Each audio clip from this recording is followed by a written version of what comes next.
بسم الله الرحمن الرحيم. كتاب الفتن. الفصل الأول.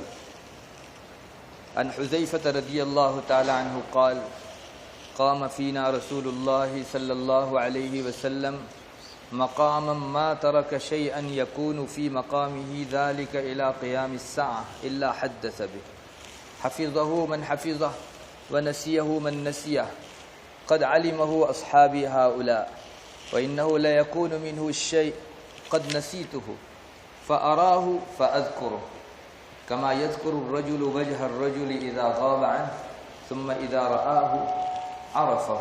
متفق علیہ.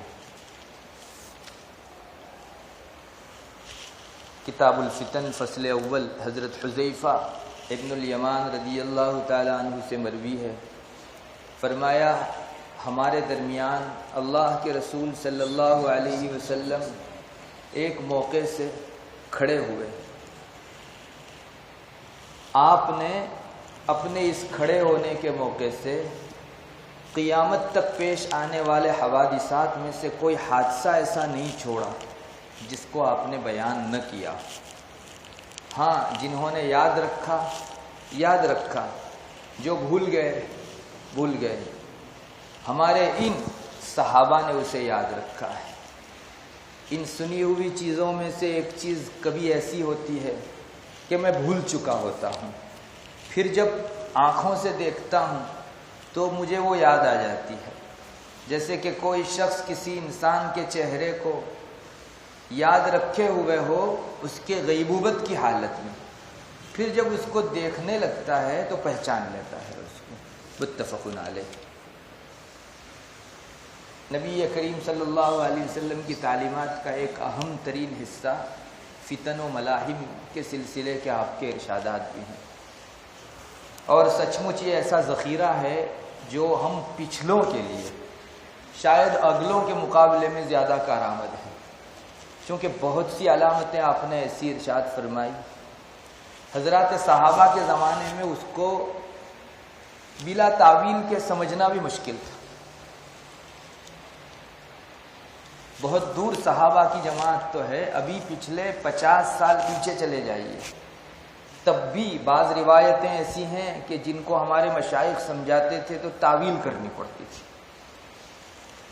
مگر آج ٹیکنالوجی کے اس دور کے اندر سمجھنا بالکل مشکل ہے. بعض روایتوں میں یہ بات آتی ہے کہ فتنے گھروں میں گھس آئیں گے.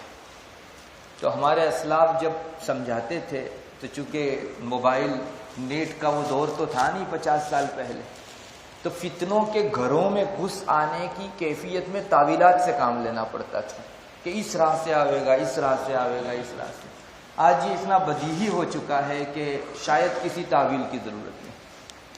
امریکہ میں بیٹھا ہوا ایک غیر مسلم اسلام دشمن آدمی مسلمان کے گھر کی اندھیری کوٹھڑی میں بیٹھی ہوئی ایک لڑکی کے اوپر اپنا تصرف چلا رہا نیٹ کے واسطے سے.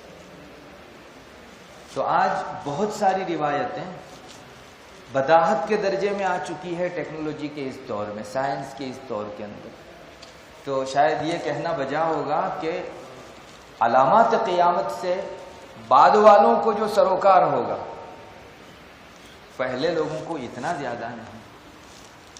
دجال کے حوالے سے جو ساری حدیثیں ہیں، ہاں ڈر سب کو تھا، اور کیوں نہ ہوتا، ہر نبی نے ڈرایا ہے اپنے امتیوں کو. مگر ان روایتوں کا چلتا پھرتا اجرا اگر کسی کے ہاتھوں ہونا ہے تو وہ بات کی امت کو ہونا. حضرات صحابہ کی کھیپ گزر گئی، آپ کے بعد تابعین، طبع تابعین کا دور، اور ایک 1400 سال کا لمبا عرصہ گزرا. ابھی بھی دجال کی وہ حدیثیں امضاء اور اجرا کی حد تک ہمارے بیچ نہیں.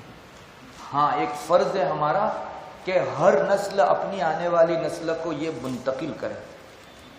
ایک تھوڑا سا رک کر یہاں یہ بھی کہوں گا کہ بعض علوم کو حالات کے اعتبار سے غیر ضروری سمجھا جاتا ہے، تو اس سلسلے میں ذہن کی صفائی کر لینی چاہیے. جیسے غلام باندیوں کے جو مسائل ہیں، عطاق ہے، تدبیر ہے، استیلاد ہے، معزود مکاتب کے مسائل ہیں. ایک چیز عام ذہنوں میں بیٹھی ہوئی کہ اب تھوڑی غلام باندیوں کا زمانہ آنے والا ہے، اور ہماری بھی چاہت نہیں ہے کہ آوے. تو پھر ان مسائل کو پڑھانے کی ضرورت کیا؟ میں کہتا ہوں کہ اگر کوئی فائدہ نہ ہوتا، ایک ہی فائدہ ہوتا کہ ہم ان علوم شرعیہ کو نسلم بعد نسل، جیلم بعد جیل منتقل کرنے کا فریضہ انجام دے رہے ہیں، تو اس سے کم فائدہ اور کیا ہے؟ ہم پر فرض ہے اگر معاشرے میں کوئی ایک بھی ایسا نہ رہے کہ جو ان مسائل کو اگلی نسلوں تک منتقل کرے، بحیثیت ایک فرض کے تاریخ ہونے کے پورا معاشرہ گنہگار ہے، فرض کفایہ ہے۔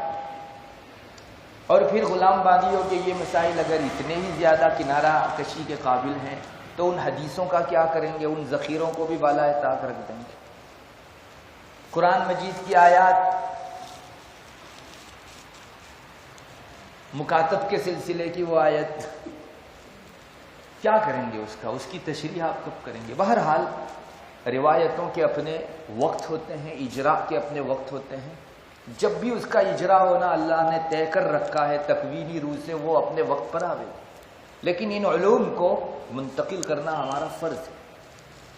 اور بہت سی چیزیں تو اس وقت ہماری آنکھوں سے دیکھی جا رہی ہے کہ یہ علامات قیامت چلتی پھرتی رسول اللہ صلی اللہ علیہ وسلم کی نظر آ رہی ہے۔ تو ان روایتوں کے حوالے سے ایک بات یہ بھی جان لینا چاہیے کہ ہم لوگ اگلوں تک منتقل کریں، اور کوئی بعید نہیں کہ ہماری آنکھیں بند ہونے سے پہلے ان میں سے کچھ چیزیں ہمارے سامنے یا سب چیزیں ظاہر ہو جائے، واللہ اعلم۔ حضرت حذیفہ ابن الیمان رضی اللہ تعالیٰ عنہ کو فتن ملاحم کی روایتوں کو بیان کرنے میں خصوصیت و امتیاز حاصل ہے۔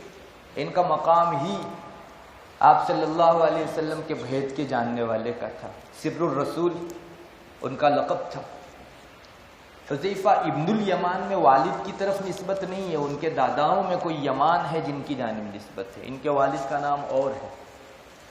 اور یہ خود بھی روایتوں میں کئی جگہوں کے اوپر بتاتے ہیں کہ لوگ تو شر کے متعلق رسول اللہ صلی اللہ علیہ وسلم، لوگ خیر کے متعلق آپ صلی اللہ علیہ وسلم سے پوچھا کرتے تھے، لیکن میں شر کے بارے میں پوچھتا تھا کہ یا رسول اللہ شر اگر بپا ہو جاوے گا تو ہم کیا کریں گے؟ اس لیے ان کے پاس بہت زیادہ معلومات رسول اللہ صلی اللہ علیہ وسلم سے براہ راست سننے کی بنیاد پر محفوظ ہیں، اور آج ایک بڑا ذخیرہ حضرت حذیفہ ہی کے واسطے سے ہم کو فتن کے سلسلے کی تعلیمات کا پہنچا۔ یہ روایت بھی انہی میں سے ایک ہے۔ آپ کا اپنا معمول تھا، کبھی مجلس فرماتے تو شروع سے لے کر آخری مجلس تک ایک ہی مضمون کو لیتے۔ ایک صحابی کا یہ کہنا کہ آپ صلی اللہ علیہ وسلم ہمارے بیچ کھڑے رہے، آپ نے خطاب فرمایا، قیامت تک آنے والا کوئی حادثہ آپ نے نہیں چھوڑا جو آپ نے اس مجلس میں بیان نہ کیا۔ مجھے بتائیے یہ مبالغے پر مبنی ہوگا یا حقیقت پر؟ کون مبالغہ کہہ سکتا ہے اس کو؟ صحابہ کی سرشت میں نہیں تھا مبالغہ۔ تو آپ سمجھ سکتے ہیں کہ ایک صحابی ذمہ دار مقام سے اگر یہ جملہ بول رہا ہے کہ آپ نے کوئی حادثہ نہیں چھوڑا، تو کتنی زعفران زار مجلس رہی ہوگی آپ صلی اللہ علیہ وسلم کی، شروع سے آخر تک کس اہتمام سے آپ نے ایک ایک چیزوں کو گنوا کر صحابہ کے گوش گزار کیا ہوگا، آپ اندازہ لگا سکتے ہیں۔ یہ اس لیے تعلیمات تھی کہ آپ کو اپنے تئیں اللہ پر اس بات کا یقین تھا کہ ان تعلیمات کو جب تک اللہ نے منظور رکھا ہے پہنچنا ہے، اور حرف بحرف پہنچنا ہے۔ اسی لیے روایت بالمعنی کو ثانوی درجہ دیا گیا ہے، اور روایت باللفظ، آپ کے الفاظ میں اگر کوئی روایت سامنے آئی ہے اس کو پہلا مقام دیا گیا ہے۔ اگر آپ کو الفاظ یاد ہیں تو کوئی وجہ نہیں کہ آپ روایت بالمعنی کا سہارا لیں، آپ کو انہی الفاظ میں بعین ہی روایت بیان کرنی چاہیے۔ اور جہاں تک جوامع الکلم کا تعلق ہے تو اس کو تو آپ روایت بالمعنی کر نہیں سکتے، اس لیے کہ وہ دریا بکوزہ الفاظ کہاں سے لاگت کیا۔ اسی لیے رسول اللہ صلی اللہ علیہ وسلم کے ان کلمات کو ہم تو یہی یقین جانیں گے کہ صحابی نے حتی الامکان آپ کے الفاظ میں بیان کرنے کی کوشش کی ہے۔ انشاءاللہ یہ رسول اکرم صلی اللہ علیہ وسلم ہی کے الفاظ ہیں۔ ہاں کبھی کبھی راوی روایت بالمعنی، خود صحابہ میں اس قسم کی جماعت تھی، حضرت انس رضی اللہ تعالیٰ عنہ وغیرہ دیگر اصحاب روایت بالمعنی کے جواز کے قائل تھے، بلکہ اکثریت علماء کی روایت بالمعنی کے جواز کے قائل ہے۔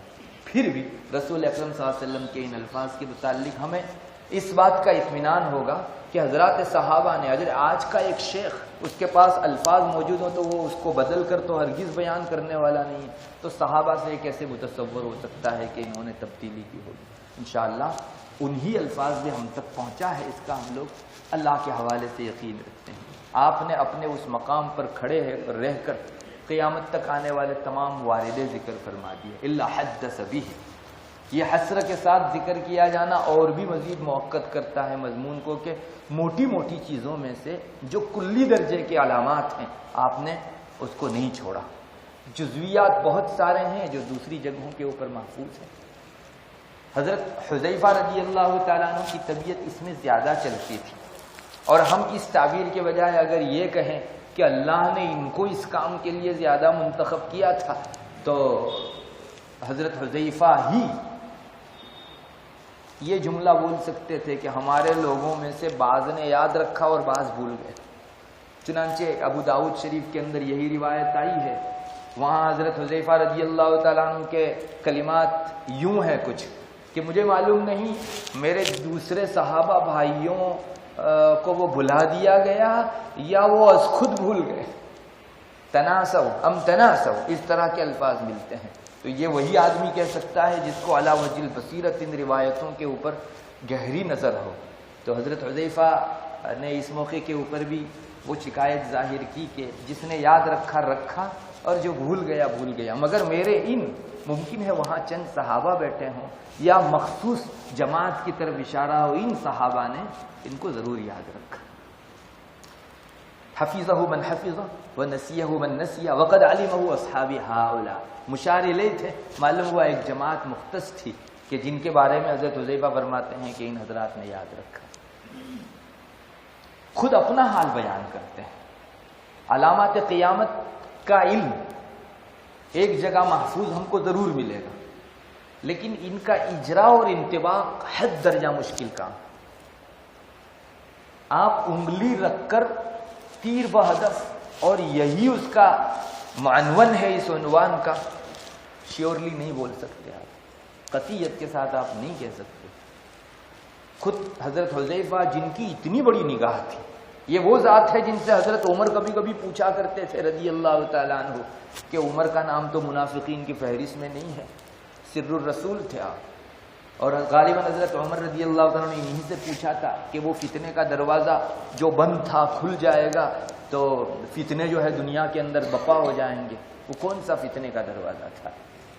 تو یہ وہ ذات ہے حضرت حذیفہ رضی اللہ تعالیٰ عنہ کی۔ وہ خود اپنے بارے میں فرماتے ہیں کہ کبھی کبھی کوئی چیز میرے سامنے رونما ہوتی ہے، کوئی حادثہ درپیش ہوتا ہے تو میں اس کو دیکھتا ہوں، آپ صلی اللہ علیہ وسلم کی وہ حدیث میرے ذہن کے کسی گوشے میں دبی پڑی رہتی ہے، قد نسیتہ، جب حادثہ دیکھتا ہوں تو وہ دبی چنگاری سامنے آ جاتی ہے اور منطبق ہو جاتی ہے کہ اچھا اس حادثے کے متعلق آپ صلی اللہ علیہ وسلم نے میرے لیے یہ جملہ جو ہے ارشاد فرمایا تھا، آپ کا یہ ارشاد اس کے متعلق ہے، فَأَرَاهُ فَأَذْكُرُ، اور ایک مثال سے سمجھا دیا جس کے بعد شاید کسی مثال کی ضرورت نہیں۔ ایک آدمی کسی آدمی کو دوسرے کو دیکھا بھالا رہتا ہے، ذہن میں رہتا ہے، لیکن وہ تھوڑی دیر کے لیے غائب ہو جاتا ہے۔ ہر وقت تو ہر آدمی جو ذہن میں بیٹھا ہوا ہے انسان کی نظروں کے سامنے نہیں ہوتا، اس کا چہرہ سب بھلا دیا گیا ہوتا ہے۔ چند سالوں کے بعد پھر جب اس سے ملاقات ہوتی ہے، ارے یہ تو میرے ذہن کے اندر جس کا چہرہ محفوظ تھا وہی شخص ہے، تو بس علامات قیامت چلتی پھرتی معلومات کی شکل میں میرے ذہن کے اندر یوں تھی مگر دبی پڑی تھی، جب کوئی حادثہ سامنے آتا ہے تو میں کہنے لگتا ہوں کہ یہ رسول اللہ صلی اللہ علیہ وسلم کی اس ارشاد کا محمل ہے جو بطور پیشین گوئی کے آپ نے امت کے سامنے رکھا تھا۔ یہ مطلب ہے کما یذکر الرجل وجہ الرجل اذا غاب عنہ، کسی انسان کے چہرے کو اپنی معلومات میں وہ رکھتا ہے، اس کی میموری میں محفوظ رہتی ہے اس کی معلومات، لیکن سامنے نہیں ہوتی۔ پھر جب اس آدمی کو دیکھتا ہے ثم اذا رآہ عرفہ، تو اس کو پہچاننے لگتا ہے کہ یہ تو وہی چہرہ ہے جو دیکھا والا تھا کسی زمانے کے اندر۔ یہ بھی اللہ تبارک و تعالیٰ کے شؤون میں سے ہے کہ بہت ساری معلومات وہ جب چاہتا ہے زندہ کر دیتا ہے، بہت ساری معلومات بھلا دینا چاہتا ہے تو بھلا دیتا ہے۔ ابن ماجہ شریف کے اندر وہ مشہور واقعہ ہے حضرت عائشہ رضی اللہ تعالیٰ عنہ سے غالباً روایت ہے کہ ایک مرتبہ رسول اللہ صلی اللہ علیہ وسلم نے یہ اپنی امید ظاہر فرمائی کہ میں چاہتا ہوں کہ میرا کوئی صحابی میرے ساتھ آ کر بات کرے. شاید آپ بیمار تھے ان دنوں، تو میں چاہتا ہوں کہ میرا کوئی ساتھی صحابی میرے ساتھ آ کر بات کرے. صحابیات اس کی بڑی حریص رہتی تھی کہ ایسے موقع کے پر اپنے رشتہ دار کو پیش کریں. حضرت عائشہ رضی اللہ تعالیٰ عنہ نے فوراً کہا رسول اللہ ابو کو بلا لیں.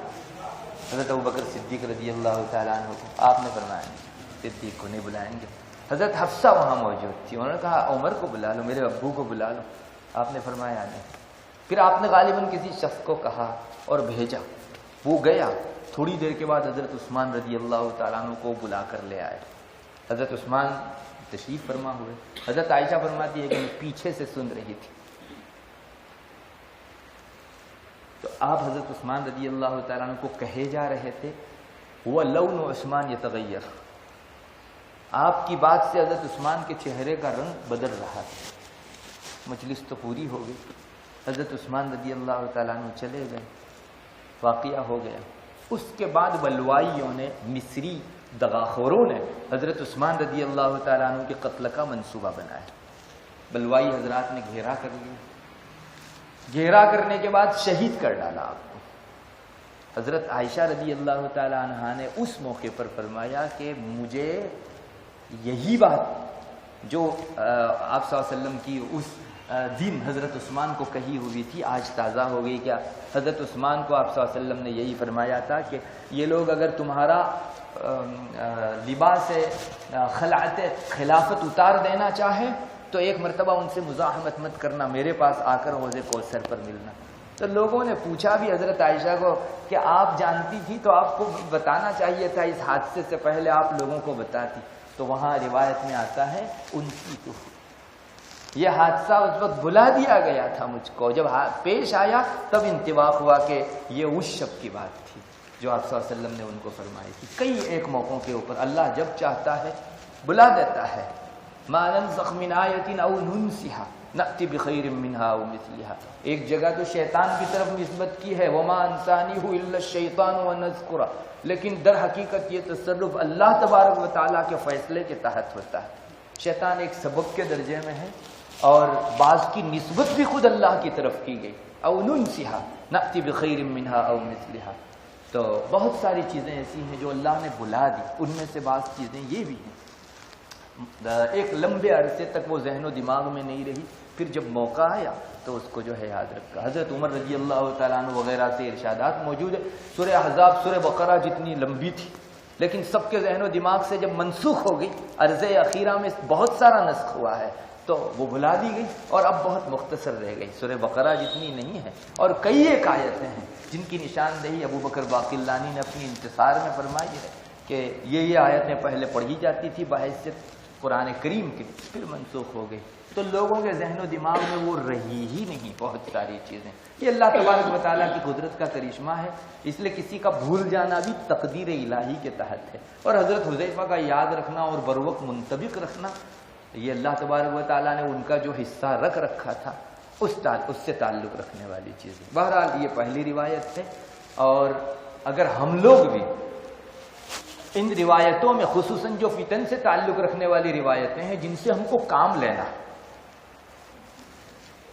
بعض اخبار وہ ہیں جو امم سابقہ سے تعلق رکھتے ہیں. جیسے رسول اللہ صلی اللہ علیہ وسلم نے حضرت موسیٰ علیہ نبینا علیہ الصلوۃ والسلام کے وہ احکام جو قرآن کریم کی تشریح و تفسیر کہی جانی چاہیے ذکر فرمائے. حضرت عیسیٰ کے احکام ذکر فرمائے، مختلف انبیاء کے احوال ذکر فرمائے رسول اللہ صلی اللہ علیہ وسلم نے. تو وہ ایک اخبار کی حیثیت سے ہے اور ان کا جاننا اس معنی کر ضروری ہے کہ اگلے دنوں اس قسم کے حالات کے موقع سے ہم ان کو جاری کر سکیں. مگر وہ اخبار ہیں اور یہ علامات قیامت کے حوالے سے جتنی چیزیں ذکر کی گئی ان کو صرف معمولات ہی میں لانا ہے، ہم کو اجرا ہی کرنا ہے اس کا. تو اس معنی کر اس کی اہمیت بہت زیادہ ہو جاتی ہے کہ ان روایتوں پر ہماری صرف نظر نہیں گہری نظر ہونی چاہیے. ایک شخص اس میں پی ایچ ڈی کیے ہوئے ہو سمجھو. حضرت حذیفہ کے حوالے سے ہم اس لفظ کو کہہ سکتے ہیں کہ ان کو پی ایچ ڈی تھا اس میں، لیکن وہ بھی واقعہ پیش آنے کے موقع سے اگر فوری جو ہے انطباق نہ کر سکتے ہوں تو پھر ہم لوگوں کو کتنا گہرا علم حاصل کرنے کی ضرورت پڑے گی، اور ضرورت اسی کی ہے۔ یہ روایت سچی بات یہ ہے کہ صرف بین الدفتین بند رکھنے کے لیے نہیں ہے، علماء کا فرض ہوگا کہ اس قسم کے حالات پیش آنے کے موقع پر ان عوام کو کہ جن کو کچھ معلومات نہیں ہے دینی اور رہنمائی نہیں ہے، ہمارا فرض ہے کہ ہم ان کی اس موقع پر کیا کرنا ہے کیا نہیں کرنا ہے رہنمائی کر۔ اور آپ نے اتنی انگلی رکھ کر اس کے علاج بھی ذکر فرما دیے کہ اس موقع پر یہ کرنا ہے، اس موقع پر یہ کرنا ہے۔ اللہ جزائے خیر دے۔ حضرات صحابہ کے ہم پر بہت احسانات ہیں، ان میں سے ایک احسان یہ بھی ہے کہ علامات قیامت انہوں نے ہمارے سامنے اپنی طرف سے سوال پوچھ کر مزید واضح کر کے جو ہے پیش کر دی۔ کتنے ہی روایات ہیں جس کے اندر یہ مضمون آتا ہے، یا رسول اللہ اس وقت ہم کو کیا کرنا چاہیے؟ تو آپ نے پھر جواب دیا۔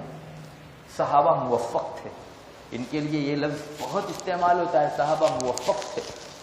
سوال بڑے کے سامنے بڑا ہی ہونا چاہیے۔ اللہ نے سچ مچ تو ان سے سوال کروایا اور نبی سے جواب دلوایا۔ کبھی تو ایسا لگتا ہے کہ کسی انسان کو پہلے سے تیار کیا گیا ہو کہ بھائی تم، جیسے آج کل انٹرویوز میں ہوتا ہے کہ تم یہ سوال کرنا تو میں یہ جواب دوں گا۔ صحابہ کے حوالے سے دور دور تک ہمارے ذہن و دماغ میں یہ گزر نہیں، مگر ایسے ہی سوالات ہیں گویا پہلے سے بتا دیے گئے ہوں اور صحابی رسول اللہ صلی اللہ علیہ وسلم سے کر رہے ہوں، اور اس موقع پر شاید اس سے زیادہ موزون کوئی سوال دوسرا تھا ہی نہیں۔ ہم اس وقت کیا کریں گے یا رسول اللہ؟ کبھی آپ نے فرمایا کونوا احلاس بیوتکم، آگے روایتوں میں بھی آتا ہے اپنے مکان کی چٹائی بن جاؤ، اور کبھی یہ ہے کہ جھانک کر بھی مت دیکھو، اور کبھی یہ ہے کہ درخت سے اپنے دانتوں کے ذریعے سے مضبوطی سے ایسے تھام لو کہ اگر لوگ تم کو گھسیٹ کر بھی لے جانا چاہیں یہ چھوڑنا مت، مر جانا پسند کرنا لیکن ان فرق کے ساتھ جو ہے شامل ہونا پسند نہ کرنا۔ یہ سب کن کے لیے ہے؟ بھائی ایسا موقع آئے گا تو عوام کے سامنے کہنا ایسے ہی فرض ہوگا جیسے آج صلاۃ و زکوٰۃ کے احکام ہم لوگ بیان کرتے ہیں، ان کی حدیثیں ذکر کرتے ہیں۔ تو ضرورت اس کی بھی ہے کہ ہم لوگ اس سلسلے میں بھی غور و فکر کریں۔ شاید آپ کو اندازہ نہ ہو، ہماری ہی طرح ایک اور جماعت تخریب اسلام کی غرض سے ان فتن و ملاحم کی احادیث کو ہم سے زیادہ گہرائی سے پڑھتی، یہ ہے مستشرقین کی جماعت۔ مستشرقین ان یہود نصارہ کو کہا جاتا ہے کہ جنہوں نے لبادہ اسلام کا پہنا ہے لیکن درون میں اسلام دشمنی جو ہے وہ ٹپک رہی ہے ان کے، وہ بھی مطالعہ کرتے ہیں، ان کے بھی مدراس ہیں۔ آج مفتی سعید صاحب تشریف لائے تھے ہمارے یہاں جامعہ میں، اساتذہ میں ان کا بیان تھا، وہ فرما رہے تھے کہ انگلینڈ میں یہودیوں کے ایک مدرسے میں ہم کو وہاں والے لوگ لے گئے، ہم کو تعجب ہوا، ہمارے یہاں ایک طالب علم تکرار کراتا ہے اور 10 بیٹھتے ہیں، ان کے یہاں 1 by 1 تھا، زیادہ کو بیٹھنے کی اجازت ہی نہیں۔ اور سچی بات یہ ہے کہ جس کلاس میں جس درسگاہ کے اندر تکرار کرانے والوں کی کثرت ہوگی اس کا مقام بلند ہوگا، سٹیٹس اپ ہوگا اس کا، اور زیادہ گہری صلاحیت والے وہ طلباء ہوں گے۔ تو مفتی سعید صاحب نے فرمایا کہ ان کے مدراس وہاں ہیں اور وہ پڑھتے ہیں ان احادیث کو، ان کا منشا فتن کی احادیث کو پڑھ کر یہ ہوتا ہے کہ رسول اللہ صلی اللہ علیہ وسلم نے ایسے بڑے کلی درجے کے کون سے فتن ذکر کیے ہیں جن کو ہم مسلمانوں میں لگائیں چلائیں تو ہماری یہ بہت محنت، بہت لگنے والا پیسہ کم ہو جائے، بہت محنت کم ہو جائے، اس لیے کہ وہ اعظم فتن جس کی آپ نے نشاندہی فرمائی ہے اس میں دو رائے ہو نہیں سکتی کہ یہ جتنی خانہ خرابی کریں گے اور کوئی نہیں کر سکتا۔ تو باقاعدہ ان کی جانب سے تخریب اسلام کے مقصد بد کے پیش نظر ان پر گہری نگاہ ڈالی جاتی ہے۔ تو ہمارے لیے تو تعمیر کے واسطے یہ روایت ذکر کی گئی ہے، اگر ہم لوگ اس سے حظ نہ پائیں تو افسوس کی چیز ہے۔ ضرورت اس کی ہے کہ فتن کے ان احادیث کو گہرائی سے پڑھا جائے، اور دور حدیث میں بھی ماشاءاللہ مختلف کتابوں کے اندر آپ کے لیے اس کا موقع ہوگا، تو اہتمام سے دیکھنا چاہیے اور ان کی تعلیمات پر عمل کرنے اور لوگوں کو اس سے روشناس کرانے کی نیت سے ہونا چاہیے۔ دوسری روایت وعنہ قال سمعت رسول اللہ صلی اللہ علیہ وسلم یقول تعرض الفتن على القلوب كالحصير عودا عودا فأي قلب أشربها نكتت فيه نكتة سوداء وأي قلب أنكرها نكتت فيه نكتة بيضاء حتى تصير على قلبين أبيض مثل الصفا فلا تضره فتنة ما دامت السماوات والأرض والآخر أسود مربادا یا مربادا کلکوزی مجخیا لا يعرف معروفا ولا ينکر منکرا الا ما اشرب من ہوا، رواہ مسلم۔ حضرت حذیفہ ابن الیمان رضی اللہ تعالیٰ عنہ ہی سے مروی ہے، فرمایا میں نے اللہ کے رسول صلی اللہ علیہ وسلم کو فرماتے سنا، فتنے دلوں پر پیش کیے جاتے ہیں جیسے کہ چٹائی ایک ایک لکڑی کر کے تیار ہوتی ہے، کالحصیر عودن عودن، تو جس دل کے اندر فتنہ رچا بسا دیا گیا وہ فتنہ اس میں ایک سیاہ نقطہ چھوڑ جاتا ہے، اور جس دل میں اس کی وحشت ڈال دی گئی تو فتنہ اس جگہ ایک سفید نقطہ چھوڑ جاتا ہے، یہاں تک کہ لوگ دو قسم کے دلوں میں بٹ جاتے ہیں، ایک تو نہایت سفید سنگ مرمر کی طرح صاف شفاف دل، اس کو کوئی فتنہ نقصان دہ نہیں ہو سکتا جب تک آسمان و زمین قائم رہیں، اور دوسرا سیاہ دل جو راکھ کے رنگ کا ہوتا ہے اور الٹے ہوئے کوزے کے مانند ہوتا ہے، نہ تو کسی معروف کو معروف سمجھتا ہے نہ کسی منکر کو منکر جانتا ہے، مگر اسی نگاہ سے دیکھتا ہے جو اس کے دل کے اندر خواہشات کی روح سے رچا بسا دی گئی ہو۔ امام مسلم رحمۃ اللہ علیہ نے اس کو روایت کیا۔ یہ ایک دوسری روایت ہے حضرت حذیفہ ابن الیمان رضی اللہ تعالیٰ عنہ ہی کی، اس میں رسول اکرم صلی اللہ علیہ وسلم بہت گہری چیز بیان فرمانا چاہتے ہیں۔ ایک فتنہ تو جسم و جان کو ہلاک کرنے والا ہو، جس کو بلا کہتے ہیں آپ، وبا کہتے ہیں، یہ جسم و جان کو ہلاک کرے گی، اور ایک فتنہ دل پر پیش کیا جانے والا ہے، تعرض الفتن علی القلوب، اور دل پر ڈائریکٹ اگر کوئی چیز اترتی ہے تو اس سے زیادہ اچھی یا خطرناک اور کوئی چیز نہیں ہو سکتی۔ اگر بھلائی اتری تو اس سے بہترین بھلائی کوئی نہیں جو جوارح کے بجائے سیدھی دل پر اتری ہو۔ آئندہ امانت کا ذکر آ رہا ہے اور اسی کی ترجمانی ایمان سے کی جاتی ہے، وہاں بھی رسول اللہ صلی اللہ علیہ وسلم کا ارشاد آنے والا ہے کہ امانت دلوں کے اندر اتاری جائے گی، یعنی ایمان دل میں اترتا ہے۔ آپ جان سکتے ہیں پوری شریعت کے اندر ایمان کو جو مقام حاصل ہے دوسروں کو وہ مقام حاصل نہیں، دوسرے اجزاء کو، اور کیوں نہ ہوتا، اس لیے کہ ایمان کلیہ ہے، باقی اسی کے سب جزیات ہیں۔ تو جو دل پر ڈائریکٹ اترتی ہے، سیدھی اترتی ہے، بلا واسطہ اترتی ہے، اگر اچھی چیز ہے تو اس کی اچھائی کو بھی کوئی جان نہیں سکتا، یعنی اس کا اندازہ نہیں کر سکتا، اور اگر بری ہے تو اس کی برائی کا بھی اندازہ نہیں کیا جا سکتا۔ فتنے اگر دل پر وارد ہوں، اللہ کی پناہ، قرآن کریم میں بھی اور احادیث میں اور نصوص کے اندر بعض گناہوں کی سزائیں گنوائی گئی ہیں، اور بعض گناہوں کی شدت، ان کی برائی اور شناعت و قباحت دکھائی گئی ہے۔ چند جگہوں کے اوپر ہی ایسا آیا ہے جس میں انسان کے دل کی طرف گناہ اور برائی کی نسبت کی گئی، وہاں ہمارے مشائخ لکھتے ہیں کہ اس سے زیادہ گہری سزا، اس سے زیادہ بڑی شناعت اور کسی جگہ ذکر نہیں کی گئی۔ ایک جگہ قرآن کریم ذکر کرتا ہے وَمَن يَكْتُمْهَا فَإِنَّهُ آثِمٌ قَلْبُهُ، جو شہادت کو چھپاوے۔ آپ کسی حادثے میں شاہد ہیں، گواہ ہیں، چنانچہ ایک آدمی دوسرے شخص کو قتل کر رہا تھا یا ایک آدمی دوسرے شخص کے پیسے لے رہا تھا، آپ وہاں موجود تھے اور دو ہی نفر تھے، جس کو پیسے دیے گئے وہ آدمی اگر پیسوں کا انکار کرنے لگے اور جس نے دیے وہ آپ کو بحیثیت گواہ کے بلائے، آپ پر وہاں جا کر گواہی دینا اگر آپ دو ہی اس وقت ہوں فرض ہے۔ ہدایہ میں شاید آپ نے پڑھا ہوگا کتاب الشہادات میں، وہاں شروع ہی میں یہ بات ذکر کی گئی ہے کہ اگر وہاں دو ہی گواہ اور کوئی ہو نہیں، نصاب شہادت انہی دو سے تام ہوتا ہو، ان کا جا کر گواہی دینا فرض ہے۔ اگر پورا جمگٹا کھڑا ہے تو کوئی بھی دو چلے جائیں گے، فرض کفایہ ہونے کی حیثیت سے سب فریضے سے سبکدوش ہو جائیں گے، لیکن اگر دو ہی آدمی ہیں جا کر گواہی دینا ان کا اس موقع کے اوپر فرض ہے۔ اگر یہ دونوں گواہی نہ دیں، اپنے دل میں گواہی چھپا لیں، اللہ تعالیٰ فرماتا ہے جس نے گواہی چھپائی اس کا دل گنہگار ہے۔ علامہ شامی اس موقع پر فرماتے ہیں کہ دل کی طرف گناہ کی نسبت سے زیادہ بڑی سزا میری نگاہ نے نہیں دیکھی، یعنی اتنی شنیع چیز اور کسی گناہ کے اوپر سنائی گئی ہو کم ہی دیکھنے کو ملتا ہے۔ تو علامہ شامی نے اس جگہ روایت قائم کیا ہے اپنی جانب سے کہ دل کی طرف سیدھے برائی کی نسبت کیا جانا اس سے زیادہ گھناؤنی اور شنی چیز کوئی نہیں. تو ویسے ہی خیر کی نسبت اگر دل کی طرف کی جاوے تو بھی اس سے بڑھ کر اور کوئی چیز نہیں ہو سکتی. آگے روایت میں یہ آ بھی رہا ہے. اسی روایت کا اگلا حصہ ہے کہ فتنے میں مبتلا ہونے اور فتنے سے محفوظ رہنے کا مدار آپ کے دل پر ہے. اگر وہ سنگ مرمر کی طرح صاف ہے، اتنی بڑی بات کہہ دی گئی جو شاید رسول ہی کا حصہ تھا، تا صبح قیامت یہ کبھی بھی مفتون نہیں ہو سکتا، کبھی نہیں ہوگا مفتون.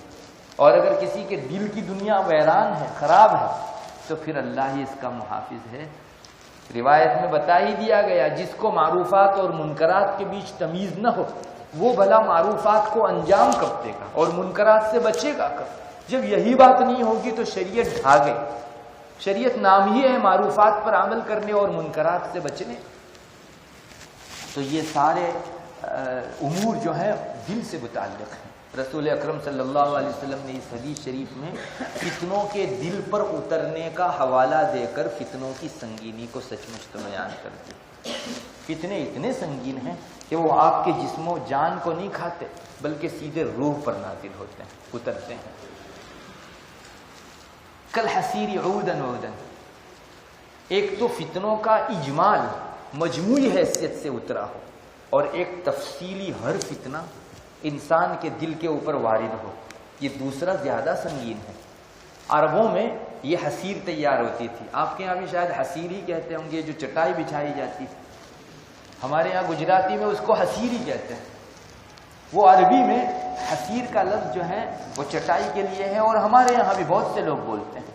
آپ نے دیکھا ہوگا عرب لوگ جب چٹائی تیار ہو، یا ہمارے یہاں بھی جب چٹائی تیار کرتے ہیں تو اس کی چھوٹی چھوٹی لکڑیاں ہوتی ہیں، ان سب کو ایک ایک کر کے جماتا ہے اور دھاگے کے اندر پروتا ہے. کس اہتمام سے وہ ان کو فردن فردن ہر ایک کو اٹھا کر جمع کر کے ایک چٹائی تیار کرتا ہے. فتنے اس تفصیل سے اجمالاً و مجموعی طور پر نہیں، عودن عودن ایک ایک لکڑی لکڑی کر کے جیسے چٹائی تیار ہوتی ہے دلوں کے اوپر یکے بعد دیگرے، اس طرح سے فتنے پیش کیے جائیں گے. اس کو اگر عودن عودن پڑھیں تو، اور بعضوں نے اس کو عودن عودن بھی پڑھا تو بھی اپنی جگہ ٹھیک ہے. عودن کا مطلب یہ ہوگا کہ ایک فتنہ ایک مرتبہ آیا اب ہمیشہ کے لیے رخصت ہو گیا، ایسا نہیں، اسے پلٹ کے آنا ہے. اور دو مرتبہ آپ کا عودن عودن کہنا اس بات کی دلیل ہے کہ بار بار مکرر سکرر اور کئی بار آنا ہے، اس کو بار بار پیش کیا جائے گا.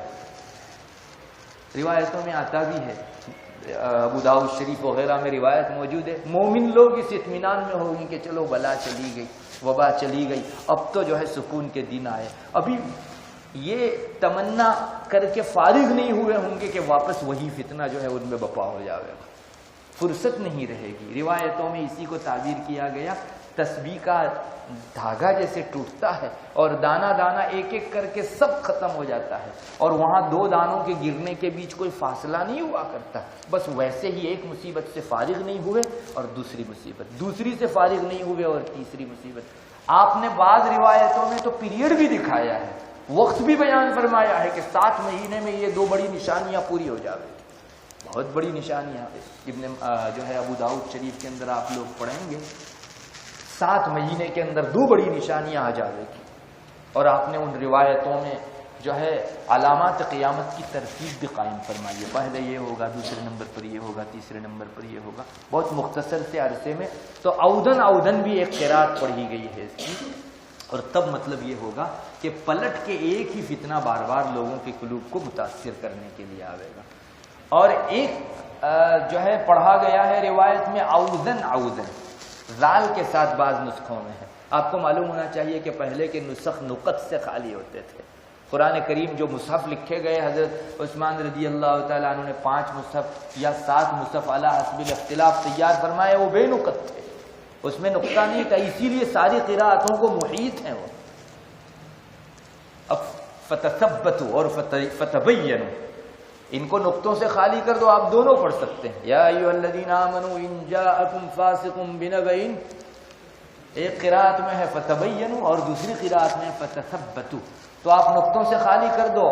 اگر کسی کو پڑھنا ہے فتبینوا تو وہ نقطے اس حساب سے لگا لے گا، اور کسی کو تثبتوا پڑھنا ہے تو اس حساب سے لگا لے گا. ہاں جن جگہوں کے اوپر حروف کا فرق تھا، یعنی کسی میں حرف زائد ہے اور کسی کے اندر جو ہے حرف کم ہے، جیسے وَوَصَّى بِهَا، اور ایک قرأت میں ہے وَأَوْصَى بِهَا، ایک میں ہے تحتها الانہار اور ایک میں ہے من تحتها الانہار. تو حضرت عثمان کی فراست کا اس کو شاہکار شمار کیا گیا ہے کہ انہوں نے ایک مصحف میں وَأَوْصَى لکھا، اوسا، اور دوسرے میں وَوَصَّى لکھا. ایک مصحف کے اندر جو ہے من تحتها لکھا اور دوسرے میں تحتها لکھا، تاکہ ساری قراءتوں کو آپ کے مصاحف محیط ہو جائیں. اتنی بڑی چیز تھی کہ ان مصاحف سے باہر اب متواتر قراءت نہیں ہے، اندر ہی سب سم ہو گئی ہے. اب وہ اوسا و وسطا کو کیسے لکھتے، یہ ان کی فراست کا شاہکار شمار کیا گیا ہے. آج کل اگر کوئی ایسا کارنامہ انجام دیتا ہے تو 4 دانگ عالم میں اس کا اعلان ہوتا ہے. اس فراست کے کیا کہنے جس کے سامنے ان کی فراستیں پانی بھرتی. بہرحال یہ اوزن پہلے نقطے نہیں لکھے جاتے تھے، کسی میں نہیں تھے، تو آپ اس کو اوزن بھی پڑھ سکتے ہیں، اوزن بھی پڑھ سکتے ہیں، اور نقطہ لگا کر اوزن بھی پڑھ سکتے ہیں. رسول اللہ صلی اللہ علیہ وسلم نے بلا کسی فاصلے کے دلوں پر اترنے والے فتنوں کا تذکرہ ابھی اجمالی ہوا اور فوراً اللہ کی پناہ مانگ لی. اللہ کی پناہ، اوزن. اس میں امتیوں کو دکھانا تھا کہ بڑے خطرناک اور ہولناک یہ فتن ہوں گے، رسول جس سے پناہ مانگتا ہے اور ایک سے زیادہ مرتبہ جملہ ختم نہیں ہوا اور پناہ مانگی جا رہی، تب مطلب ہوگا اللہ تبارک و تعالیٰ کی پناہ، اللہ کی پناہ. اب رسول اللہ صلی اللہ علیہ وسلم نے آگے فرمایا فَأَيَّ قَلْبٍ أُشْرِبَ، جس دل کے اندر اس کو پلا دیا گیا. اس کو اضمار اعلیٰ شریعتی تفسیر کے حساب سے آپ منصوب بھی مان سکتے ہیں، أَيَّ قَلْبٍ أُشْرِبَهَا، اور مبتدا خبر مانے تو أَيُّ قَلْبٍ أُشْرِبَهَا یہ بھی ہو سکتا ہے. تو مضمون روایت کا اس ٹکڑے کا یہ ہے کہ یہ فتنے دلوں میں آئیں گے تو بعض دل تو وہ ہوں گے جس کے اندر رچ بس جائیں گے. اشراب یہ ایک رنگ کے دوسرے رنگ کے ساتھ خلط کرنے کو کہا جاتا ہے. آپ نے دیکھا ہوگا بعض لائٹ کلر رہتے ہیں اور بعض گہرے رنگ کے کلر رہتے ہیں. جب یہ کلر اس میں شامل کر دیا جاتا ہے تو گویا وہ لائٹ کلر اپنا وجود کھو چکا اور اس کلر نے اس کلر کو پی لیا، اس نے اپنا وجود ختم کر دیا. اس کیفیت کے لیے عربی میں اشربا واشربوا فی قلوبہم العجل بکفرہم، یہ بنی اسرائیل کے بارے میں آیا ہے کہ ان کے دلوں کے اندر بچھڑے کی محبت غلامی لا دی گئی، رچا بسا دی گئی. سمجھو ان کے دل کا اتنا تھوڑا سا ٹکڑا اگر لیبورٹری میں بھیجا جائے تو اس میں محبت بچھڑے کی نکلے گی، وہ رچ بس گیا ہے دونوں کے درمیان میں. یہ اشربا کی تعبیر بتا رہی ہے، یعنی گہرائی کو بتانے کے لیے شاید اس سے زیادہ موزون کوئی لفظ نہیں تھا کہ دلوں میں اترے، باہر یہ خول بنا کر رہ گئے یا سطح جما کر رہ گئے، نہیں، درون میں گھل مل گئے، جیسے آٹے میں پانی مل کر گھونٹ دیا جاتا ہے، بس اس طرح کی کیفیت ہوگی. اللہ کی پناہ اس آدمی کے لیے سوائے ہلاکت کے اور کچھ نہیں. وہ نکالے گا تو کون سے ریفائنڈ مشین سے اس کو ختم کر سکے. دلوں میں سے آپ کیسے رچ بس گئے فتنے کو کیسے ختم کر سکتے. اسی لیے آپ صلی اللہ علیہ وسلم نے فرمایا جس دل میں اس درجہ وہ گھل مل گیا، فتنہ جاتے جاتے اس پر ایک کالا داغ لگا جائے. کالے داغ کا مطلب بڑا خطرناک ہوتا ہے. ہم کو نہیں دکھے گا، اگر اس آدمی کا اوپن ہارٹ آپریشن کیا جاوے تو ڈاکٹر کو نہیں دکھے گا، لیکن جو قلب صنوبری ہے، مانوی ایک قلب ہے، اس کے اوپر ایک نقطہ ضرور لگ گیا، اور وہ آنکھیں بند ہونے کے بعد دیکھا جا سکتا ہے کہ یہ ایسا گہرا ایک چھوٹا سا گناہ کی وجہ سے یا فتنے کے اندر رچ بس جانے کی وجہ سے پڑنے والا نقطہ ہے جس کو 7 سمندر بہانے سے نہیں دھویا جا سکتا. حضرت ابو ہریرہ رضی اللہ تعالیٰ عنہ کی روایت میں بھی آتا ہے کہ آدمی گناہ کبیرہ کرتا ہے تو اس کے دل پر ایک کالا داغ لگ جاتا ہے.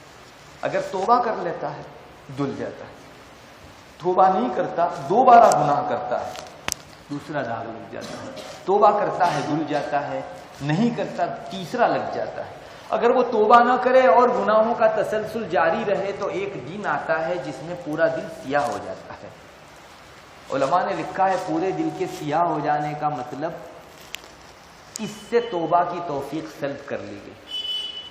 سیاہ و سفید اچھے برے کھرے اور کھوٹے کا پہچاننا اس سے ختم ہو گیا۔ دیکھیے ایک اس روایت کے اندر ہے اور ایک یہاں رسول اللہ صلی اللہ علیہ وسلم وہی فرما رہے ہیں کہ جس آدمی کے دل کو سیاہ کر دیا گیا تو وہ لا یعرف معروفا ولا منکرا، یہی کھرے کھوٹے کی تمیز کا اٹھ جانا ہے۔ ایک آدمی برائی کو برائی سمجھے تو کرنے کے بعد آج نہیں کل نہیں کسی دن توبہ کرے گا۔ کوئی نیکی چھوٹی ہے تو اس کو آج نہیں کل نہیں کسی دن ندامت ہوگی اور وہ کرے گا اس کو بطور قضا ہی کے صحیح۔ مگر جس نے معروف کو معروف سمجھا ہی نہیں، منکر کو منکر جانا ہی نہیں، وہ بلا منکر سے توبہ کب کرے گا اور معروف کے چھوٹنے پر اسے ندامت کب ہوگی؟ یہ ایک بہت بری حالت ہے اور شاید دنیاوی ہونے والے نقصانات میں سب سے ادول اگر کسی کو آپ رکھ سکیں تو اس کو رکھ سکتے ہیں، کھرے کھوٹے کی تمیز کا اڑ جانا۔ فرق ضالہ کہ جہنم میں جانے کا جو باعث ہے وہ یہی ہے کہ وہ ایک آیت کے اچھے پہلو کو اٹھانے کے بجائے برے پہلو کے اوپر ان کی نظر جاتی ہے۔ ہمارے خود اسلام کی طرف نسبت رکھنے والے جو فرق ضالہ ہیں جن کو ہم کافر نہیں کہتے، وہ اسی وجہ سے کہ وہ بھی نصوص ہی کے سہارے استدلال کرتے ہیں، اگرچہ ان کو وہ رخ نظر نہیں آیا جو ایک مجتہد محقق نے صحیح رخ کی طرف نظر کی۔ آیات ہی سے یہ لوگ بتکے ہیں۔ قرآن وہ ابن ماجہ شریف وغیرہ میں بھی روایت ہے، رسول اللہ صلی اللہ علیہ وسلم نے خود فرمایا میری حدیث جب تمہارے پاس آئے تو اس کا بہترین صحیح اور حق سے قریب جو مطلب ہو اس کو لو، اس لیے کہ مطالب چند ہوتے ہیں، اگر آپ نے غلط مطلب لیا، تفسیر غلط کر ڈالی تو فرق تیار ہوئے ہیں اسی سے۔ معتزلہ کا استدلال آخر آیات سے نہیں، نصوص سے نہیں، انہی سے وہ استدلال کرتے ہیں۔ تو بات سچی یہ ہے کہ معروفات کا معروف جاننا اور منکر کا منکر جاننا، یہ نگاہ اگر کسی کو میسر ہے بہت بڑی نعمت ہے، اور اگر یہ نہیں ہے اس سے زیادہ بری نگاہ والا کوئی نہیں۔ رسول اللہ صلی اللہ علیہ وسلم نے فرمایا کہ اگر کسی قلب کے اوپر وہ فتنہ وارد ہوا لیکن اللہ تعالیٰ نے اپنے فضل خاص کی برکت سے اس فتنے کو باہر ہی سے روانہ کر دیا۔ دیکھیے جیسے آپ کی گھڑی واٹر پروف ہوتی ہے، اس میں پانی نہیں جاتا، ویسے بعض قلوب فتنہ پروف ہوتے ہیں، اس میں فتنہ نہیں جاتا اندر۔ یہ اللہ کا ایسا انعام ہے جو بازار سے پیسوں دے کر نہیں خریدا جا سکتا۔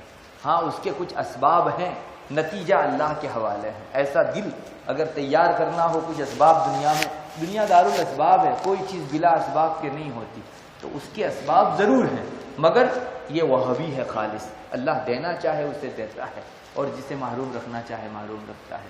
تو یہ اتنا بڑا انعام ہے جتنا پچھلے ٹکڑے میں ذکر کی گئی بات جو ہے اللہ تبارک و تعالیٰ کی اتنی بڑی نعمت ہے۔ دلوں میں فتنوں کا رچ بس جانا اس سے بڑھ کر کوئی برائی نہیں، اور فتنوں سے قلوب کا محفوظ ہونا اس سے بڑی کوئی نعمت نہیں ہے۔ تو وہ نقطہ اگر دل نے اسے قبول نہیں کیا تو وہ فتنہ سفید نقطہ چھوڑ جاوے گا۔ اب دل دو قسم کے ہو جائیں گے، یہی غربلہ کا زمانہ ہے۔ روایتوں میں اس عنوان سے بھی ایک بات آتی ہے، یہ چھلنی آپ نے دیکھی ہوگی، اس میں اچھا اور برا چھٹ جاتا ہے، غربال جس کو کہا جاتا ہے عربی میں، یہی چھٹائی ہے۔ روایتوں میں جو مضمون آیا ہے وہ اسی کا ہے کہ چھٹائی بعض اچھے دل ہو جاویں گے اور بعض برے دل ہو جاویں گے۔ اچھے دل اتنے صاف شفاف جیسے سنگ مرمر ہوتا ہے، آپ نے دیکھا سنگ مرمر جو ہوا کرتا ہے اس پر دھول نہیں ٹک سکتی، آپ ایک پھونک مار دو وہ اپنی اصلی شباب کے اوپر آ جاوے گا۔ کوئی تیل گرا ہو، دودھ گرا ہو یا کلر گرا ہو، بہت آسانی سے آپ اس کو صاف کر سکتے ہیں۔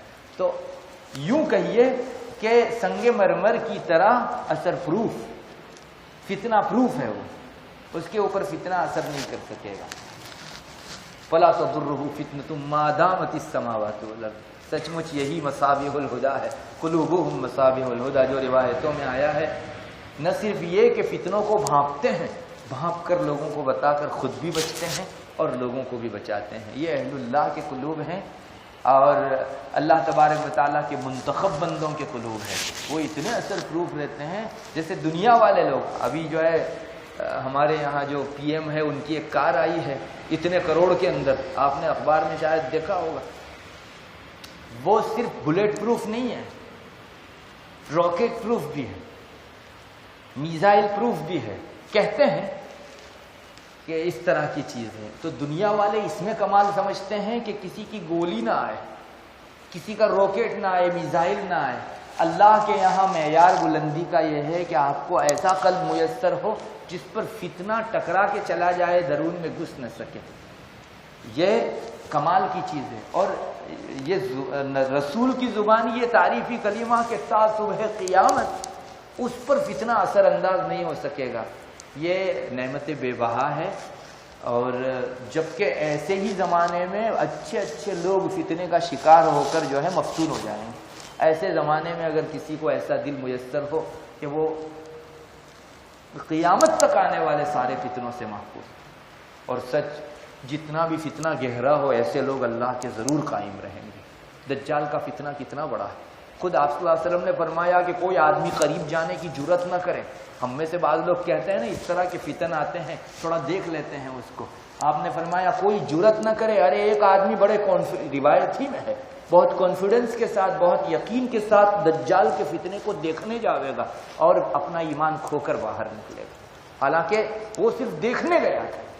تو ایسے بھی لوگ ہوں گے جو آنن فانن مفتون ہو کر جو ہے اپنے ایمان کو کھو دیں گے، لیکن اسی وقت ایسے بھی لوگ ہوں گے، یہ بھی روایت کے اندر آ گیا ہے، اللہ شاید ان کی سانسوں سے دنیا چلاتا ہے۔ یہ جو آباد کاری ہے دنیا کی، دجال کے فتنے کے موقع سے ایک آدمی اس کو کہے گا کہ چل تو کہتا ہے نا کہ میں اس کو مار دوں اور قتل کر دوں اور پھر زندہ کر دوں، تو کر کے دکھا دے۔ ایک شخص اٹھ کر کہے گا، دجال کو چیلنج کرے گا۔ اللہ تعالیٰ نے اس کو کچھ ایسے تصرفات دے رکھے ہیں جس سے لوگوں کی نگاہیں خیرہ ہو جاوے گی، چنانچہ وہ ایک کو قتل کرے گا اور میسمرزم ہوگا یا جو بھی ہوگا اس کو واپس زندہ کر کے دکھاوے گا۔ تو وہ سامنے والا آدمی کہے گا کہ اب تک تو مجھے تیری دجالیت پر شبہ تھا، آج یقین ہو گیا۔ فتنوں میں گھس کر اتنا محفوظ رہ کر آنا یہ ہر ایک کے لیے نہیں، یہ موفق ایسے لوگوں کی بات ہے جو اللہ کے یہاں سے بڑی تقدیر لے کر آئے۔ تو یہ وہ قلوب ہیں جہاں فتنے بالکل اثر انداز نہیں ہو سکتے۔ کل تک مجھے شبہ تھا، آج مجھے یقین ہے تیرے اس کام کے بعد کہ تو ہی دجال ہے، چونکہ رسول اللہ صلی اللہ علیہ وسلم کی تعلیمات میں یہ چیز دیکھ رکھی ہوگی اس نے۔ تو ما دامت السماوات والارض، اس پر فتنہ اثر انداز نہیں ہو سکے گا۔ دوسرا، دل کالا ہو، محمرن اور محمارن، جس طرح سے ہے ویسے مربادن، ارباد، یہ جو راکھ کا کلر ہوتا ہے یا غبار اس کا جو کلر، دھول کا جو کلر ہوتا ہے، اس طرح اور کالا کلر، یہ دونوں مل کر جو تیار ہوتا ہے اس کو اسود مربادہ کہتے ہیں۔ تو اس کلر کا کالا دل انسان کا ہو چکا ہوتا ہے، یوں سمجھو کوزہ ہے اور الٹا ہے۔ آپ چائے کی پیالی جو ہے اس کو الٹی کر دو یا گلاس کو الٹا کر دو تو اس میں جو کچھ ہوگا وہ سب خالی ہو جاوے گا۔ مطلب علوم و عقل کے نام سے اس دل کے اندر کچھ بھی نہیں، بھلائی اور خیرات کے نام سے یہ دل ایسا خالی جیسے الٹا کوزہ خالی۔ بعض روایتوں میں مخجین بھی پڑھا گیا، یہاں مجخین ہے، بعض میں بھی تقدیم الخاء علی الجیم، اس طرح بھی پڑھا گیا ہے۔ تو وہ معکوس کے معنی کے اندر ہے، مائل معکوس، ڈھل گیا ہو پانی کا گلاس اور معکوس ہو گیا ہو اس کے بعد، تو اس معنی کے اندر ہے۔ بہرحال رسول اللہ صلی اللہ علیہ وسلم نے ہر چیز کو مثال سے سمجھایا، ایک تو فتنوں کے وارد ہونے کو حسیر سے، امت مسلمہ کے صاف شفاف دلوں کو سنگ مرمر سے، اور کفار یا مومنوں میں مفتون لوگوں کے دلوں کو اسود مربادن کلکوزی مجخین، اس سے جو ہے آپ صلی اللہ علیہ وسلم نے الٹے کوزے سے تشبیہ دے کر فرمایا۔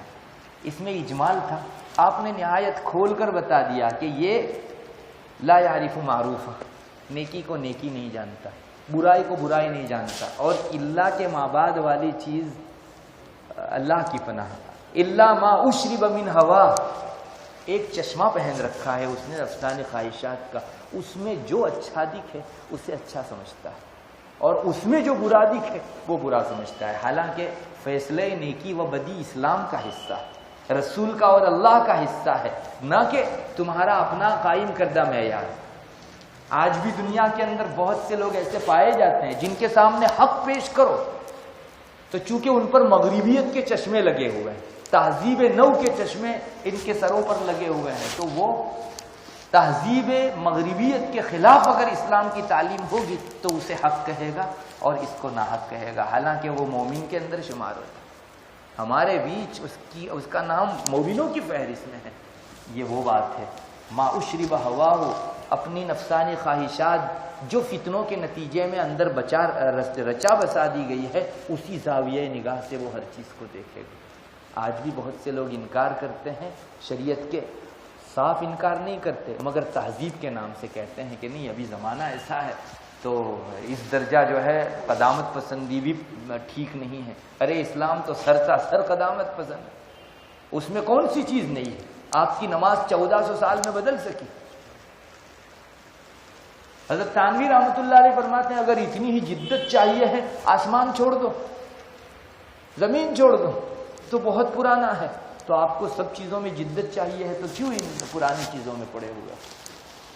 بہرحال یہ رسول اللہ صلی اللہ علیہ وسلم کا ارشاد آخری ٹکڑا، دل میں جو ایک خواہشات کی وجہ سے فضا بن چکی تھی، بس اسی زاویہ نگاہ سے وہ ہر ایک کو دیکھتا ہے، اس کو حق ناحق نظر آتا ہے اور ناحق حق نظر آتا ہے۔ اس سے بدترین کوئی حالت نہیں ہے۔ حضرت حذیفہ ابن الیمان رضی اللہ تعالی عنہ ہی کو ایک مرتبہ رسول اللہ صلی اللہ علیہ وسلم نے فرمایا تھا، ابن الحاج نے اپنی المدخل کے اندر اس ٹکڑے کو نقل کیا ہے، فرمایا تھا آپ صلی اللہ علیہ وسلم نے کیف بک یا حذیفہ، حذیفہ تمہارا اس وقت کیا حال ہوگا جس وقت تم کسی جماعت کو کہنے جاؤ گے کہ یہ بدعت چھوڑو، تو وہ جماعت تم کو کہے گی کہ ارے دیکھو ہماری چلی آ رہی سنت کو چھڑوانے کے لیے آ گیا۔ یعنی لوگوں کی نگاہوں کے اندر بدعت نے مقام سنت اختیار کر لیا ہوگا، اور وہ کہہ رہے ہوں گے کہ اتنی مدت سے ہمارے درمیان یہ سنت چل رہی ہے اور تو چھڑانے آیا۔ حالانکہ حضرت حذیفہ جیسا جلیل القدر پیغمبر کسی بدعت کو سنت نہیں کہہ سکتا، سنت کو بدعت نہیں کہہ سکتا۔ وہ اگر اس کو کہیں کہ یہ بدعت چھوڑو، یقین وہ بدعت ہوگی، لیکن لوگوں کے ذہن و دماغ میں اتنی رچ بس گئی ہوگی کہ ایک دین کی طرف منسوب صاحب علم کے تلقین کرنے پر ان کو یہ جواب ملے گا کہ تم تو سنت چھڑانے آ گئے ہو۔ اللہ کی پناہ، بہت بری حالت ہے یہ۔ اللہ تبارک و تعالیٰ اس سے ہمیں جو ہے اپنی پناہ کے اندر رکھے۔ دعا بھی مانگتے رہنا چاہیے، اس لیے کہ دل اللہ کے ہاتھ میں ہے، بین اصبع الرحمن۔ اور آپ کو معلوم ہے اگر کوئی چیز ہاتھ میں ہو تو اس کو پھیرنے میں دیر لگتی، یا کسی جگہ رکھی ہوئی ہو تو لینے اور پھیرنے میں دیر لگتی ہے۔ سب سے زیادہ سریع الحرکہ اور سریع النتیجہ اگر کسی چیز کو دکھایا جا سکتا ہے، اس کو پھیرنے میں کیا دیر لگتی ہے؟ تو یہ ایک مثال ہے بین اصبع الرحمن۔ اسی لیے حضرات انبیاء تک بہت ڈرا کرتے تھے۔ امام غزالی نے کسی جگہ ایک روایت نقل کی ہے، فرمایا ہے کہ تم عوام تو فسق و گناہ سے ڈرتے ہو، ہم انبیاء کفر سے ڈرتے ہیں۔ اللہ کا فیصلہ ہے، حالانکہ وہ معصوم ہے، لیکن ایک شان عبدیت، بندگی کی ایک شان، ہم تو کفر سے ڈرتے ہیں۔ کوئی ٹھیکہ لے کر نہیں آیا، اچھے اچھے لوگ جو ہیں وہ اپنا ایمان آنن فانن کھو کر دوسری طرف چل دیتے ہیں۔ کسی انسان کو یہ یقین نہیں ہے کہ وہ جو ہے اپنے ایمان پر باقی، اللہ کے کرم کے سوا اور کوئی چیز انسان کو بچا نہیں سکتی۔ تو ان فتنوں سے حفاظت کی اللہ تعالیٰ سے دعا بھی کرنی چاہیے۔ اور میں سمجھتا ہوں مغربیت کا جو بے تحاشا ریلا ہماری جانب کو آ رہا ہے، اس میں یہ فتنہ بہت ہے۔ لوگوں کی نگاہیں چندیا رہی ہے، الٹی ہو رہی ہے، خیرہ ہو رہی ہے مغرب کی تاریک روشنی سے۔ تضاد ہے دونوں میں، لیکن تاریک روشنی سے جو ہے وہ سیاہی کو روشنی کہتے ہیں، اور جتنی سیاہی زیادہ اتنی ان کے یہاں روشنی زیادہ۔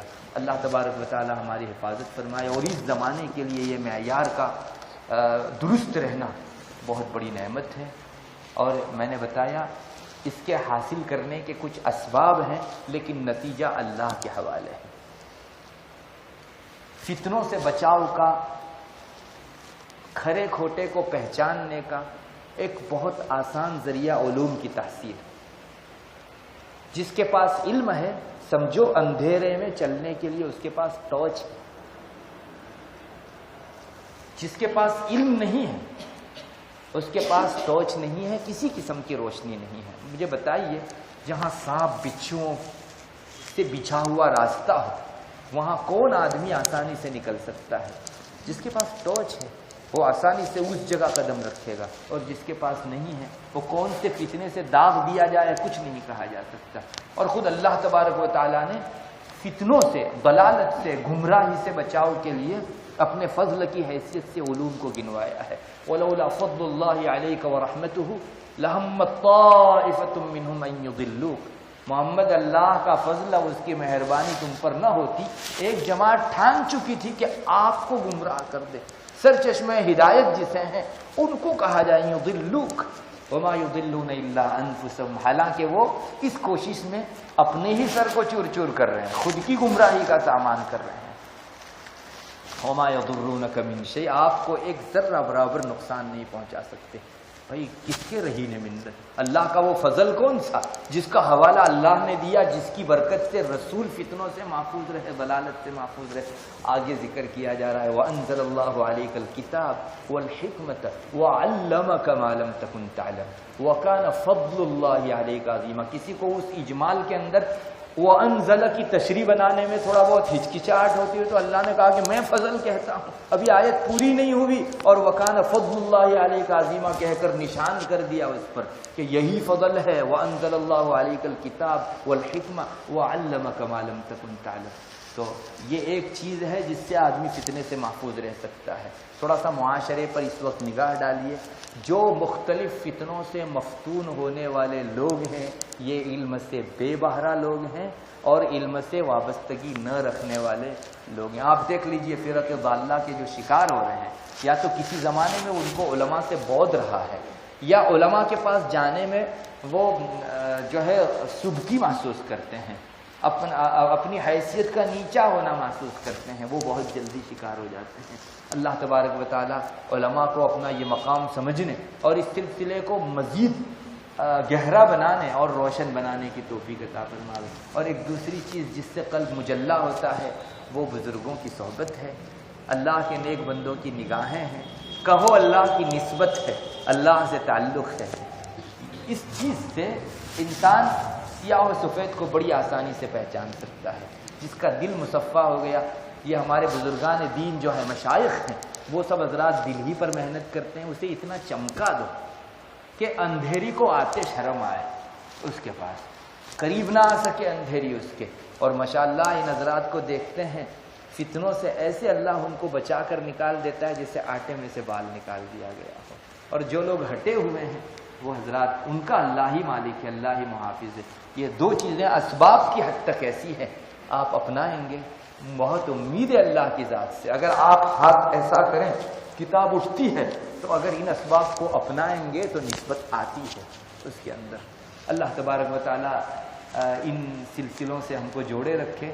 اور اس میں سب سے بڑا روڑا جدت پسندی ہے، اس لیے کہ یہ قدیم احسان ہے، سلوک قدیم ہے، رسول اکرم صلی اللہ علیہ وسلم سے چلا، اور اس کو پسند نہیں ہے جدت۔ آپ نہیں دیکھیں گے کہ جو بہت زیادہ گریجویٹ ہو اور عصری تعلیم ہی میں جس کا بچپنا اور جوانی گزری ہو، وہ کسی بزرگ کے سامنے زانوئے قدم طے کرے، بہت کم دیکھو گے۔ اللہ کسی کو موفق بنانا چاہے، اس کے فضل پر کسی کی جاگیر نہیں ہے، مگر دستور یہ ہے کہ جس نے اس رنگ سے اپنے آپ کو رنگ لیا وہ اس رنگ سے بے بہرہ اور بیگانہ رہے گا۔ اس لیے آپ کو اللہ تعالیٰ نے شرف بخشا ہے، جدت پسندی سے حتی الامکان آپ اپنے دامن کو بچائیے۔ ابھی شاید آپ کو یہ مبالغہ لگ رہا ہوگا، لیکن اگلے چند سالوں بعد مجھے لگتا ہے ایسا زمانہ آنے والا ہے کہ یہ جدت پسندی سے تھکے ہارے لوگ اپنوں کو کہیں گے کہ بھائی چھوڑو ان سے، سکون ان کے اندر غارت ہوتا ہے اور ان سے بچنے میں سکون ہے۔ تھوڑا زمانہ جانے دیجئے، زمانے نے ہمیشہ تھک ہار کر ہی اپنا منہ موڑا ہے، وہ جب تک خود تھکا ہارتا نہیں ہے واپس نہیں آتا۔ تو میں نہیں کہتا کہ آپ ٹیکنالوجی سے فائدہ نہ اٹھائیے، لیکن ان کو خادم کی حیثیت سے رکھیے، مخدوم نہ بنائیے اپنا۔ بہت ضرورت ہے، یہ حد فاصل ہے، ایک خط فاصل ہے، ہم لوگوں نے انہیں اپنا مخدوم بنا رکھا۔ کیا حیثیت ہے ان کی؟ پوری دنیا جب متا اور چولہے کا چیتھرا ہے، اور کوئی آدمی چولہے کے چیتھرے کو، یہاں کالے چیتھرے کو جو ہے اپنی جیب کے اندر سجا کر نہیں رکھتا، تو موبائل اس کا عشر عشیر کیا؟ آپ بتائیے دنیا کے مقابلے میں اس کی کون سی نسبت ہے؟ تو اس کو ہم لوگ کیوں، نیٹ کو کیوں ہم لوگ اپنا مخدوم بنائیں؟ حتی الامکان ضرورت ہی کی حد تک اسے استعمال کیجیے اور اس سے بچیے۔ میں سچ کہتا ہوں، آپ کے دل کے مفتون ہونے سے یہ حالت انشاءاللہ بہت دور ہے، بہت دور ہے۔ اور جو آدمی اس میں متوغل ہوا، اس میں گھسا، اس کا اللہ محافظ ہے، اس لیے کہ سٹیپس جو رہتے ہیں نا، پہلے کے بعد دوسرا سٹیپ رہتا ہے، دوسرے کے بعد تیسرا رہتا ہے، تب آدمی اوپر جاتا ہے۔ ویسے نیچے جانے کے بھی سٹیپ رہتے ہیں، کنووں میں جانے کے، تو ایک کے بعد دوسرا، اور پھر اس کا معال جو ہے وہ پستی، وہ تنزلی ہے۔ اللہ تعالی ہماری حفاظت فرماوے اور اس مضمون کو سمجھنے کی توفیق دے۔ میں صرف ایک مثال آپ کو دوں گا، ہمارے جو اہل دل بزرگ ہیں وہ ٹیکنالوجی اور جدید آلات کو کس نگاہ سے دیکھتے ہیں اور کس نگاہ سے برتتے ہیں، آپ کبھی نوٹ کرنا، انشاءاللہ جینے کا سلیقہ آ جاوے گا آپ کو۔ وہ اس سے جو ہے اپنے دامن کو بالکل چھڑائے ہوئے بھی نہیں ہے، اور ہم جتنے گھسے ہیں اتنے گھسے ہوئے بھی نہیں ہیں۔ اللہ تبارک و تعالیٰ اس مضمون کو سمجھنے اور دل پر اتارنے کی توفیق مرحمت فرمائے۔ وآخر دعوانا دعا کر لیجیے۔ بسم اللہ الرحمن الرحیم، اللہم انت السلام ومنک السلام تبارک یا ذا الجلال والاکرام، اللہم صلی علی محمد النبی الأمی وعلی آلہ وسلم تسلیما۔ اے اللہ ہمارے گناہوں کو معاف فرما، چھوٹے بڑے نئے پرانے تمام گناہوں کو معاف فرما۔ اے اللہ یہ جو تیرے دین کا درس ہوا، اللہ اس میں جو خیر ہو ان کو قبول فرما۔ اے اللہ جو باتیں خلاف حق زبان سے نکل گئی ہوں، اے اللہ ہم کو معاف فرما دے۔ اے اللہ یہ تعلیمات شرعیہ جس بلندی کے اوپر ہے، اے اللہ ان کی بلندی کا احساس نصیب فرما، ان کو اپنی زندگیوں میں، اپنے قلوب میں، اپنے ذہن و دماغ میں، اپنے اعمال میں اور سب چیزوں میں اتارنے کی توفیق مرحمت فرما۔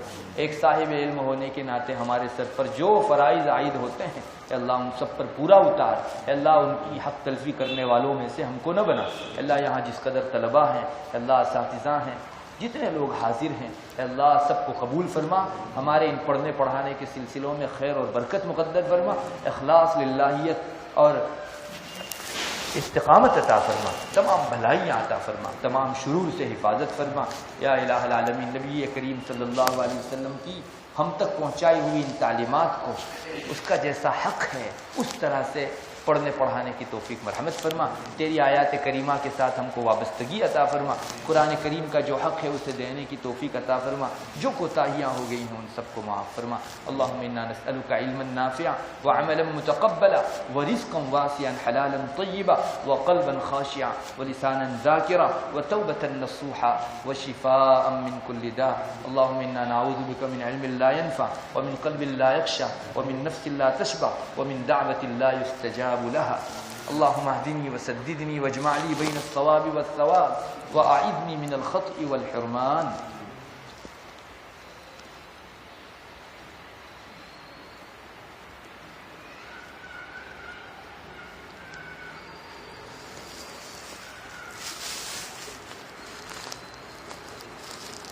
کہ اللہ اس ادارے کو بھی اور تمام ہی اداروں کو دن دگنی رات چگنی ترقیات سے نواز، تمام کی ضروریات کے اپنے خزانے غیب سے کفالت فرما۔ اے اللہ سب کو اخلاص للہیت عطا فرما، اللہ ان سلسلوں میں مزید برکات عطا فرما۔ مدارس کے حوالے سے دشمنان اسلام کی جو بری نگاہیں ہو رہی ہیں ان کی نگاہوں کو انہی پر الٹا دے، اور اے اللہ مدارس کی آباد کاری کے فیصلے فرما۔ اے اللہ اس سلسلے میں ہم سے جو کچھ بھی امور، جو کچھ ذمہ داریاں اور مقتضیات و مسئولیات وابستہ ہیں، اے اللہ ان سب کو بتمام وجوہ انجام دینے کی توفیق مرحمت فرما۔ اللہم انا نسألک من خیر ما سألک منہ نبیک محمد صلی اللہ علیہ وسلم ونعوذ بک من شر ما استعاذ منہ نبیک محمد صلی اللہ علیہ وسلم۔ انت المستعان وعلیک البلاغ ولا حول ولا قوة الا باللہ۔ سبحان ربک رب العزة عما یصفون وسلام علی المرسلین والحمد للہ رب العالمین۔